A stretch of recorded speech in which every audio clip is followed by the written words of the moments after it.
So let's say that you're not in this kind of situation and you haven't been for a long time, but you just plateaued.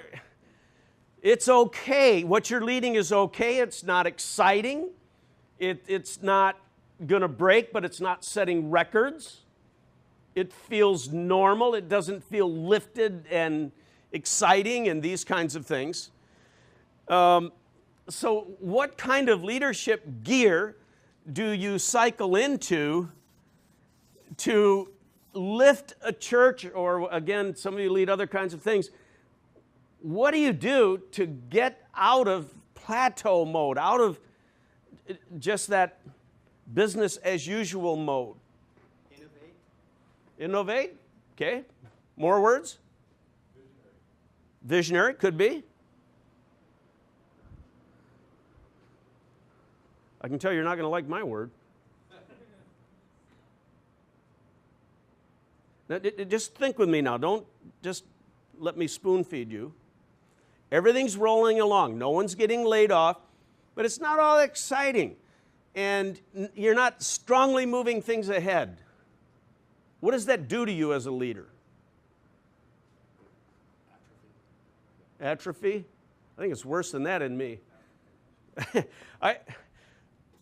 I've been thinking about the term holy frustration. And where you get to the point where you go, am I the only one that is tormented by the fact that we're burning through all these resources and we're holding all these services and we're having all this volunteerism and we're static?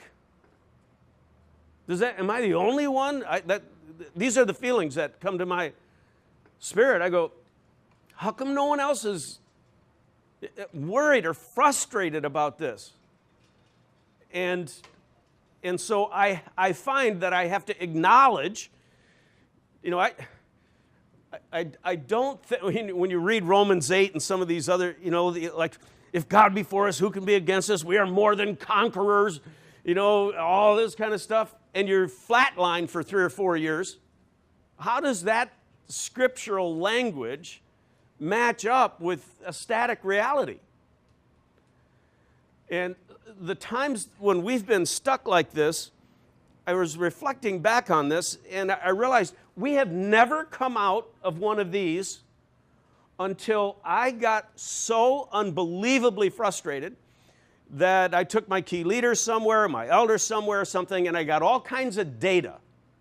I've always had to collect data and say to them, do you understand? And one of my recent times when I did this, I said, do you understand last year we blew through $35 million of God's money. We held all these services. We paid all these salaries, and our attendance has not budged an inch. And we didn't baptize more people this year than we did last year or the year before. And, I just give them all this data, and I go, is that the way it ought to be, really? And then I find staff going like, what are you, mad at us? I'm mad at this. I'm not mad at you. I'm mad at this.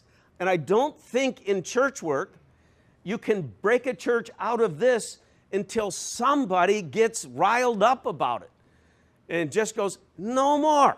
There has to be a better way.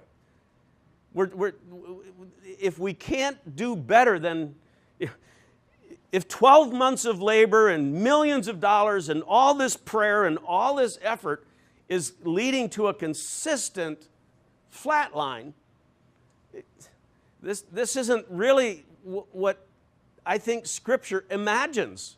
It uses language that's a little more fired up than that about what we're supposed to be doing, I think. You see?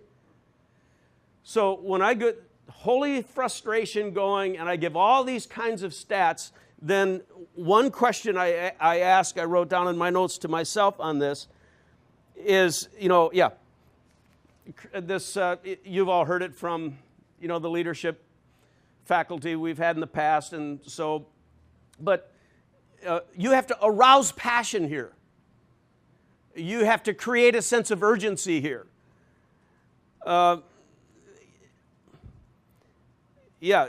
people have to feel your unwillingness to allow this church to settle into that kind of nonsense. God would want better for this church. You and I, if in our honest moments, we would all want to see more activity than this, or more transformation than this, I should say. Activity isn't so great, but transformation, right? So this is what I was trying to talk about a little bit last year.